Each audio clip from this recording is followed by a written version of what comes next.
নমস্কার বন্ধুগণ, welcome to our channel Sanjib Mapi blogs. আশা করি তোমরা সবাই ভালো আছো। আজকের টাইটেল দেখে আপনারা মনে হয় বুঝতে পারছেন যে আজকের আমি এই ব্লগটা বানানোর কারণ কি। আর আজকে বানাবো বলে এরকম কোনো রিজনও ছিল না। সত্যি কথা, মনটা কিন্তু খুবই দুঃখিত। আরেকটা কথা বলতে চাই, এটা কিন্তু প্রথমে ফ্যামিলি ব্লগ।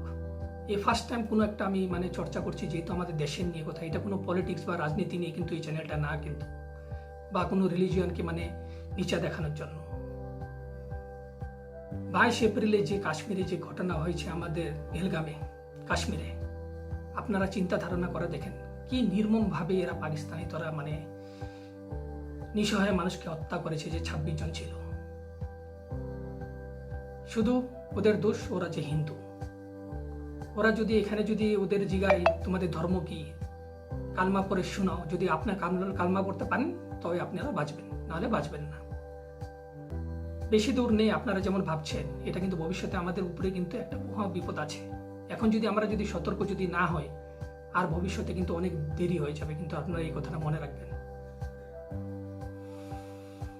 আজকে আমরা অন্য কাশ্মীরের কথা কি বলবো, যারা বাইরের থেকে এসে এরকম নির্মম হত্যা করে গেছে। আমাদের পশ্চিম বাংলাতে দেখে নেন কেমন কি হচ্ছে। হিন্দুদের ঘর দুয়ার জ্বালানো হচ্ছে, মন্দির সবকিছু ভাঙানো হচ্ছে। তা সত্ত্বেও আমার ওখানে গভর্নমেন্ট কিন্তু একদম চুপচাপ, কিচ্ছু বলছে না। আজকে যে পরিস্থিতি চলছে, আমাদের সময় তো চলে গেছে, চলেন যেমন তেমন করে। কিন্তু আমাদের পরবর্তীকাল যে আমাদের ছেলে মেয়ে আছে, তাদের কি হবে? ভারত ছেড়ে কোথায় পালাবেন আপনারা? একমাত্র ভারত একটা দেশ যেখানে সবাই হিন্দু, মুসলিম, শিখ, ঈসাই সবাই একসাথে জড়িত থাকে। তো আমরা সবাই একটা সরকারের কাছে একটা আবেদন করতে চাই যে আপনারা পাকিস্তানকে এরকম একটা শিক্ষা দেন, যাতে পাকিস্তান 7 জন্ম অব্দি জিনিসটা মনে থাকে, যাতে নেক্সট টাইম ওরা যদি কিছু করতে চায়, ওরা যাতে 10 বার 30টা চিন্তা করে। এখন যদি আমরা অ্যাকশন যদি না নেই, এটা কিন্তু অনেক দেরি হয়ে যাবে। শিন নদীর জল বন্ধ করবে কতদিন? তারপর উপর থেকে প্রেশার আসলে পর তারপর কি হবে কি না কি দেখছে। ওদের একটা ভালো একটা শিক্ষা দেওয়ার দরকার। এরকম নির্মম ভাবে হত্যা যদি আমাদের কোনো বর্ডারে যদি মিলিটেন্সদের সাথে হয়ে থাকতো, তো ওটা আমরা বুঝতে পারতাম, চলো লড়াইয়ের মধ্যে মাঝখানে এরকম হয়েছে। কয়েক বছর আগে পুলওয়ামাতে হয়েছিল, কত আমাদের মিলিটেন্স মারা গিয়েছে। এখন তো অতিরিক্ত হয়ে গেছে জল। এখন সিভিলিয়ানসদের উপরে যেখানে টুরিস্ট প্লেস, ওখানে মধ্যে গিয়ে কিভাবে ওরা আসলো, এটা আমার সরকারের কাছে কথা। যেহেতু কাশ্মীর মতো একটা জায়গা, একটা টুরিস্ট প্লেস, সরকার বলছে যে কাশ্মীর বহুত সেফ প্লেস। এখন কোথায় সেফ প্লেস? টুরিস্টরা যাবে কিভাবে? এরকম যদি সেফ প্লেস হয়ে থাকতো, ওখানে মধ্যে কেন ওখানে পুলিশ ফোর্স, আর্মি অ্যালার্ট ছিল না? 1.5 ঘন্টা ওখানে মধ্যে ছিল ওরা, এত সময় ছিল। কেউ একজন পুলিশ ফোর্স, আর্মি এরকম কেউ আসেনি। এটা বলবো না যে সবাই খারাপ। দেখুন ওখানে মধ্যে একজন মুসলিমও মারা গেছে, যার নাম হোসেন, এরকম কিছু ছিল। ও সাহসের জন্য ওকে আমি স্যালুট করি। যে একমাত্র ছিল সন্ত্রাসবাদীর সাথে এরকম বলেছে আমাদের টুরিস্টদের উপরে আপনারা কেন অ্যাটাক করছেন, ওদের থেকে আর্মস নেওয়ার পর্যন্ত চেষ্টা করেছিল, শেষ পর্যন্ত ওকে মেরে ফেললো। তাই এটাই বলছি যে সবাই কিন্তু খারাপ হয় না। হ্যাঁ, আবার এটাও কথা, কিন্তু ওখানে কিন্তু লোকাল মানুষের কিন্তু নিশ্চয়ই হাত আছে। লোকাল মানুষের হাত ছাড়া কিন্তু এটা কিন্তু কোন সময় সম্ভব না। কিন্তু আজকে যে দেশের পরিস্থিতি চলছে, আপনি ভাবছেন আমরা সবাই ভালো আছি, এখন আমাদের কি হয়ে গেছে, আমাদের ঘর তো ঠিক আছে, বাস অন্যের ঘরে কি হচ্ছে এটা আমাদের জানার দরকার নেই।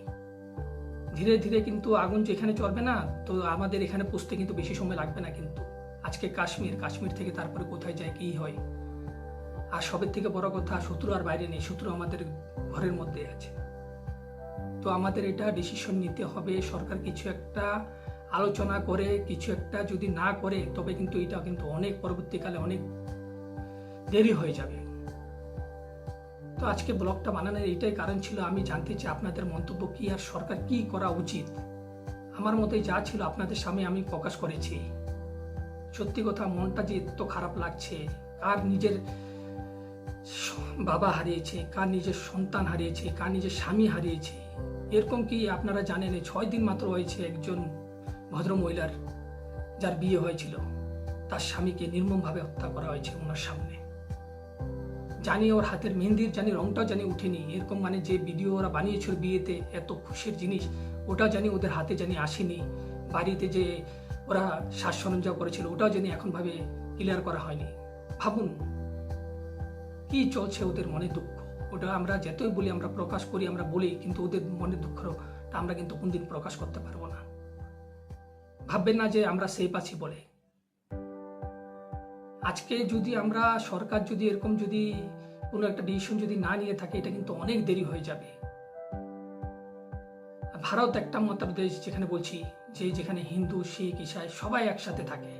সবাই আমরা মিলে একটাই সরকারের কাছে কোশ্চেন করতে চাই, আবেদন করতে চাই যে আপনারা একটা ভালো একটা স্টেপ নেন, যাকে পাকিস্তানকে ভালো শিক্ষা দিয়ে তারপর ওরা যাতে বুঝতে পারে যে ভারত কি হয়। এত আর্মি ডিফেন্স বলে 4 নম্বরে আছে আমাদের আর্মি, এগুলো কিসের, কখন দরকার হবে, কখন ইউজ হবে? এখন যদি আমরা অ্যাকশন যদি না নেই, এটা কিন্তু আমাদের ভবিষ্যতে আমাদের ছেলে মেয়েদেরও কিন্তু কপালে কিন্তু দুঃখ আছে। তো এটাই আজকে ব্লগ বানানোর আমার কারণ ছিল। আর আগে বলেছি এটা কিন্তু কোনো একটা রাজনৈতিক চ্যানেল না, এটা শুধু একটা আমার দেশের বিষয়ে কথা ছিল, তার জন্য দেশের কথার জন্য আপনাদের সামনে এই মন্তব্যটা রেখেছি। তো আপনাদের মন্তব্য কি প্লিজ আপনারা কমেন্টস করে জানাবেন। জয় হিন্দ, জয় ভারত।